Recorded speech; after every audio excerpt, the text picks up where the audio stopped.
Oh, this is pretty creepy. Where is that light switch? Oh, I'll just use my magic wand. Hi everyone, it's me, Diana, the doll fairy. Happy Halloween! You guys might remember last year's Halloween doll, right? It's Chandelure, one of my favorite ghost types. This year, I'm collaborating with a ton of your favorite doll customizers here on YouTube, and each and every one of us has created a Halloween-themed doll to share with you. I've teamed up with ANASTAZIA Custom, DOLLIGHTFUL, DOLLMOTION, Kosomolsky Dolls, HEXTIAN, GM Art Dolls, Moonlight Jewel, Kairos Workshop, Poppen Atelier, Dolls Brand New Look, TAMAKYU Art, Characters Factory, DOLLMILL, and Dollumentary Dolls to bring you a bunch of dolls that range from downright spooky to elegant to gruesome. Check out the playlist linked down below to watch all of them. When I think of Halloween, one of my most favorite spooky things in the world pops into my mind. Disney's Haunted Mansion at Disneyland and Disney World. The doll we're going to make today will be the bride from the Haunted Mansion's attic. The bride has gone through a bunch of different iterations since the first Haunted Mansion opened in Disneyland in 1969. Some versions of the ghost bride make her look like she might be a forlorn spirit with a broken heart, which you can see glowing red in her chest, and you could hear it beating. Other versions make her look like a rotting corpse. The current version is called Constance Hatchaway, and as the rider passes through the attic, it becomes clear that Constance has had a whole slew of husbands, 5 to be exact, and the fact that she's clutching a hatchet and laughing evilly, along with her revealing name, tells us that those husbands might have met unfortunate ends by her hands. I kind of like the idea of a tragic bride myself, but the crazy axe murderer vibe is really cool for Halloween, so I decided to come up with my own version of the bride. This Constance has a split personality. She was generally sweet and gentle in life, but her alter ego would take control of her and cruelly do away with the men she loved in order to gain material wealth. I decided to give her a crazed expression, but with bloodshot eyes, as if she has been endlessly weeping, revealing the inner regret and agony of Constance as she commits horrible deeds that she cannot control. I actually think that's really pretty creepy and tragic if you ask me. So, before we get started on creating this doll, let's change into an outfit that's a little more appropriate for Halloween. Awesome! Okay, let's go make some doll magic. For this doll, I wanted to use the Monster High Create a Monster Blue Ice Girl because of her translucent light blue skin.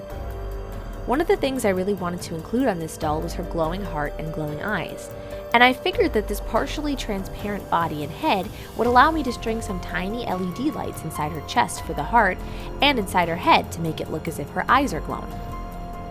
I won't be able to permanently insert the lights in the head until later, but I want to do a quick test run, so I'm cutting the head open around this little plastic head cap piece to give myself a larger hole in which to insert the string of lights.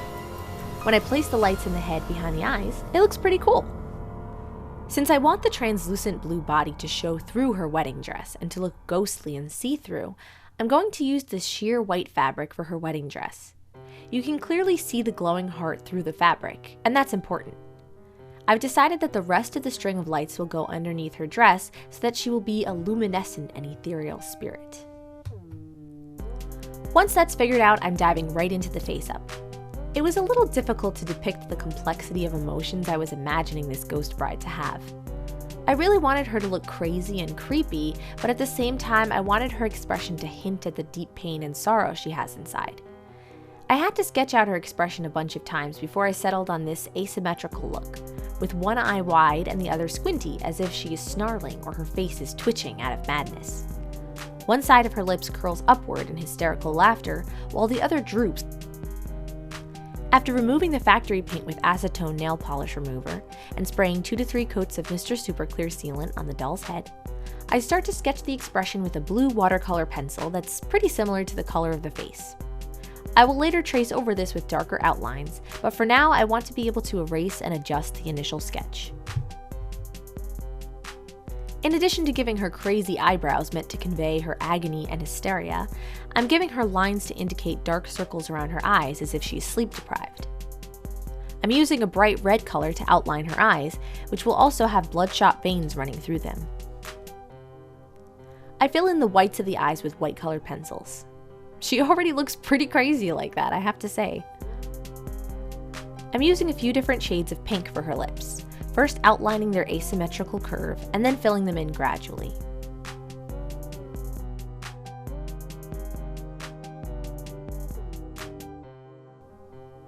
Her eyes are going to be bright yellow, but it will take a few layers for that color to look a bit more opaque on top of the blue.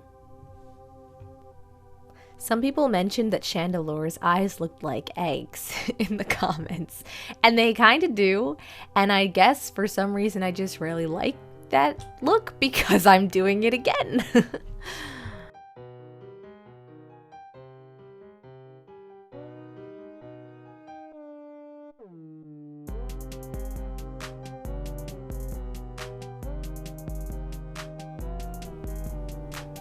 Her lips are looking really good so far for only the first layer. Now for some pastels. I'm going to use mostly blues, grays, and purples for the shading. I'm basically focusing on using these colors to emphasize the expression I've outlined and make it look much more dimensional.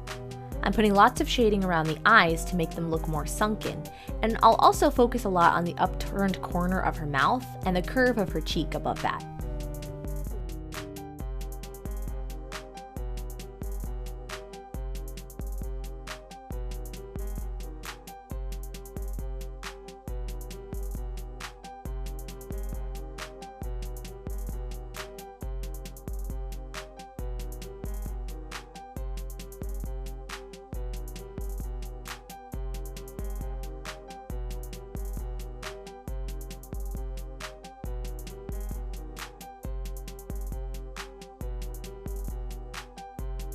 I think I sprayed another coat of Mr. Super Clear between these two layers.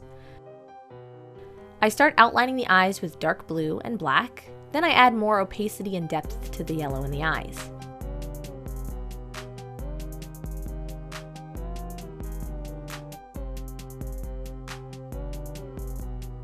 I go over the whites of the eyes again and reinforce the red outlines too.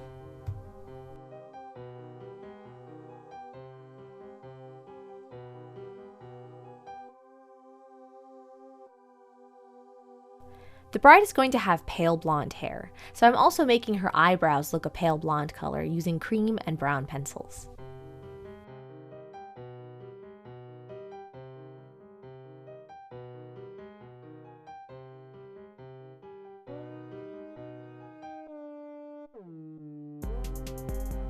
I add some brown shading to the yellow parts of the eyes to give them more depth. She won't actually have any pupils because she's going to have lights behind the yellow irises, and I want them to look inhuman and creepy. I carefully start sketching her long eyelashes with black pencil. Then I trace over them to make them thicker and more nicely shaped.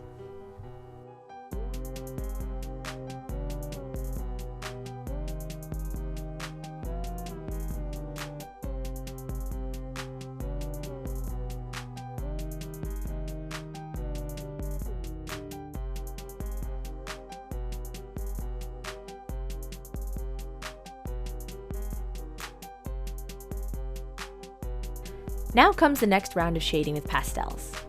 I'm really just deepening the colors I used earlier by adding another layer. This process makes a big difference in the overall look of the face. For instance, I had no idea how to do this, and really couldn't because I wasn't using MSC, back when I made Chandelure a year ago. I still like her simple anime look, but I'm happy to see how much progress I've made when it comes to creating depth and dimension to my work.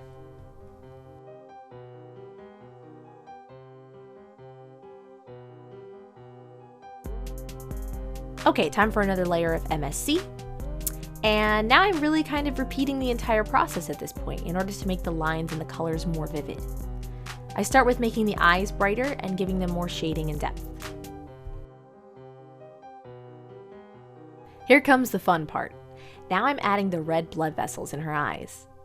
I try to make them look natural by referencing photos of bloodshot eyes on Google Images, which honestly grossed me out quite a bit. I mostly tried to make them look like a little network of squiggly lines. I was careful to leave enough white areas so as not to overdo the effect or make it look too ridiculous. After that, I refined the details of the lash lines.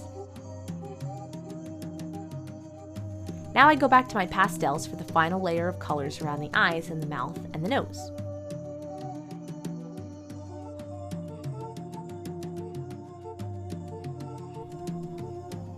I outlined some of the features with a lighter blue to help them stand out in the face. And with that, I think her face up is finished. Next, I'm going to prepare some wefts and a wig cap for her hair. I'm using this Anita nylon hair from RetrodollsUS, which I think looks really nice with the blue skin for some reason.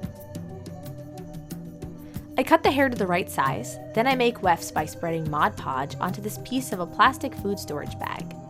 I place the hair on the line of glue and seal it in with more glue. I will leave these to dry overnight before peeling them off the plastic. I make a wig cap with some knit fabric and more Mod Podge, spread on in layers with a paintbrush. Now we'll leave those things to the side while I work on her wedding dress. I'm using the Victorian Steampunk pattern set from DGRequiem on Etsy, whose patterns are amazing and easy to follow. I really wanted to use her pattern instead of making my own because I wanted the puff sleeves, and those are really hard to figure out on my own. I'll link this pattern in the description below so that you can go purchase it if you'd like. Because the fabric I'm using is so thin, it was kind of hard to work with. After tracing and cutting out my pieces, I use fray block on all the edges of the fabric to keep the pieces from falling apart while I sew them. After that, it was just a matter of following the instructions and being very precise with all of my stitches.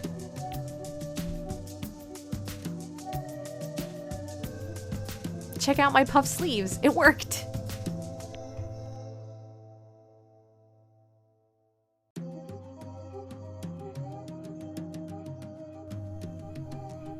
I added a tiny bit of lace to the collar and also to the cuffs of the sleeves.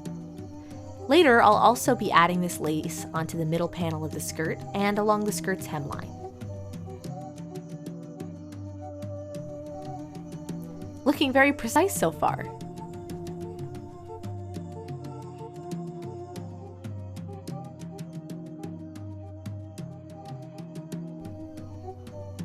Although I may have made it a bit too wide in the torso area, it should be okay later when I put the closure in the back. For the skirt panels, I'm going to add a bunch of layers of this lace along the middle panel to add interest and detail. I pin the lace in place, sew each layer onto the fabric, and then sew the other 4 panels to this middle piece.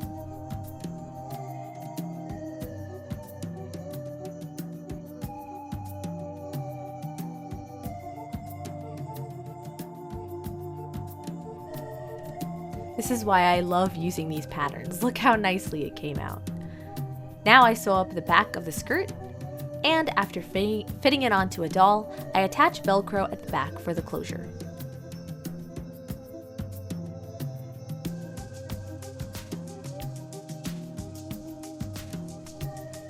I used some tulle and that same lace to make an oversized veil that will go on the bride's head, and it will look dramatic and ghostly as it hangs there around her.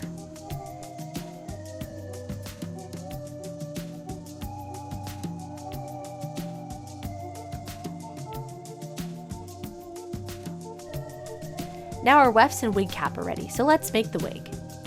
The hairstyle I envisioned for the bride is a fancy updo, maybe with some curls hanging down. On the wig cap, I draw lines to indicate where there will be a small part in the front, and then I'll glue wefts of hair in a circle around the crown of the head because I'll be pulling them together into a ponytail which will be twisted into a bun. Now I've got to be honest about this wig. I've said before I don't like making wigs. I really don't have enough experience to be good at achieving what I set out to achieve with making wigs. But it was looking really promising when I glued it all together. I even waited for parts of it to dry before moving on to another section to make sure it was all put together the right way and that nothing would fall apart. The difficulties came when I tried to style it. I did a lot of this off camera because I got kind of frustrated with trying to style a wig properly. But with a lot of effort, tacky glue, rubber bands, I had to be satisfied with the monstrosity that she finally has on her head in the end. It kind of works that it looks crazy because she's supposed to be sort of crazy, so I just went with that. It really helped when I decided to add in these little off-white roses as details in her hair. I used more of these roses in different sizes and colors and twisted them together to make a wedding bouquet prop for her to hold.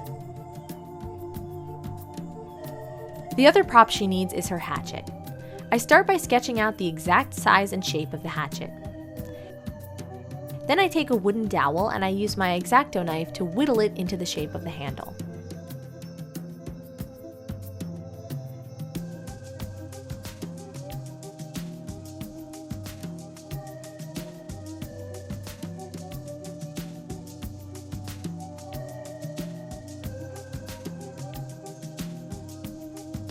I painted it a splotchy brown with watered down acrylic paint to make it resemble stained wood. For the blade, I was going to use foam, but it was way too thick to look at all convincing. Instead, I used an index card to cut out the shape of the blade, painted it silver, and folded and glued it around the handle.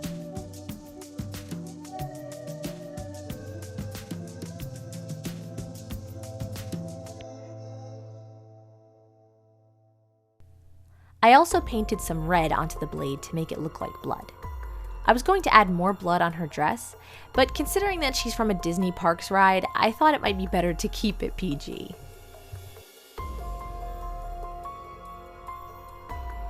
I also made a string of pearls to wrap around the bride's neck with some string and some small pearl beads.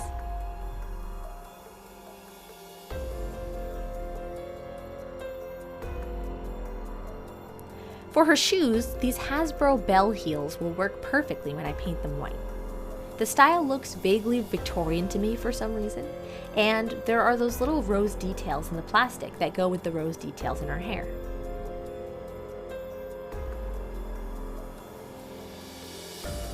Now finally, it's time to assemble the doll and string the lights through her head and underneath her dress.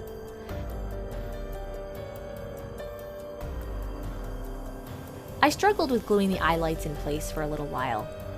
Finally, I got my mom to help me, and we used crazy glue to stick them in place quickly.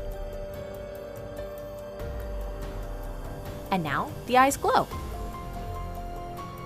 I strung the remaining lights through her dress and bent the wire into a spiral shape along the inside of her skirt. She still has a wire coming out the back of her dress, but I ended up wrapping that around her stand. Now it's time to put on her wig and veil, style her up, and she's ready for her debut at the Haunted Mansion. Here's her tombstone. Now, summoning real spirits is never a good idea, but for this video, let's bring Constance here so you can all see her final look. Goblins and ghoulies from last Halloween, awaken the spirits with your tambourine.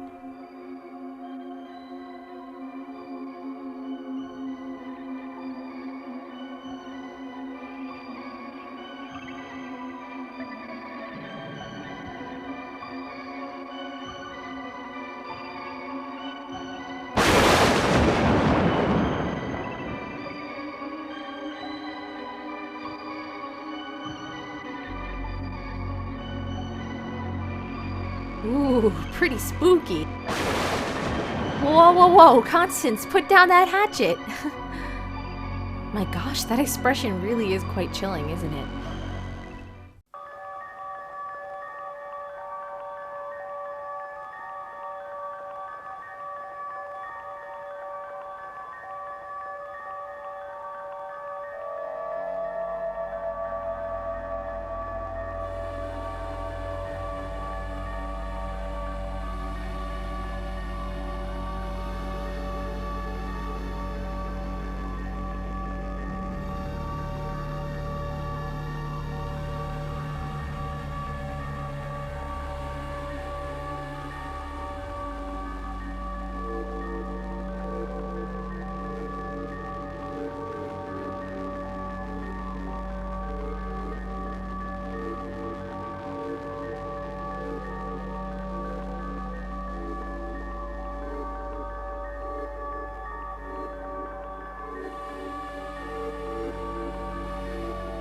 I had a lot of fun creating this doll because I have such love for the Haunted Mansion and all of its grim, grinning ghosts.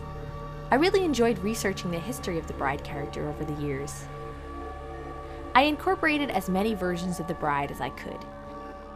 She has the red glowing heart like most of the original variations, the hatchet and the crazed expression like the current bride,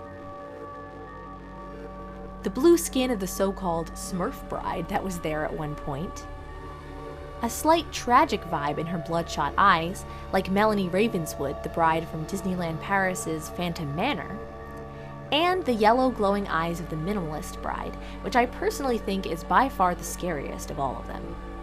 Which version of the bride do you think is the coolest or the creepiest? Let me know what you think in the comments. Have you been to the Haunted Mansion?